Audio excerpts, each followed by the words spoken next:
தாராபுரத்தில் தொடர் மழை காரணமாக ஓட்டு வீடு ஊறிய நிலையில் இன்று தாராபுரம் கோட்டைமேடு பகுதியில் மூவேந்தர் என்பவரது வீடு இடிந்து சுமார் 70,000 மதிப்புள்ள சுவர்கள் சேதம்.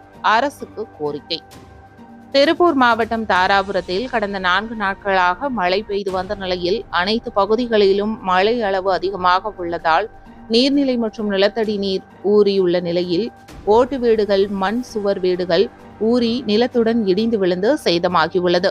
இந்நிலையில் கடந்த வாரம் உடல்நிலை சரியில்லாததால் மூவேந்தர் என்பவர் இறந்த நிலையில் அவரது வீட்டில் அவரது மனைவி ஜெயலட்சுமி மற்றும் சுரேஷ், பசந்த், அமுதா என்ற 3 பேரில் அமுதா திருமணமாகி வெளியூர் சென்ற நிலையில் பசந்த் மற்றும் சுரேஷ் வீட்டில் தங்கியுள்ளனர். இன்று மாலை வேலைக்கு சென்று திரும்ப போகையில் தனது தாய்க்கு உணவு வேண்டுமென போன் செய்து உணவு வாங்கி வர கேட்டுக் கொண்டுள்ள பொழுது தொடர்ந்து அவர் வெளியே போனை எடுத்து பேசிக் கொண்டிருந்த பொழுது வீட்டின் கிச்சனின் சுவர் இடிந்து விழுந்து தரைமட்டமாகியது. இதனால் அப்பகுதியில் பெரும் பரபரப்பு.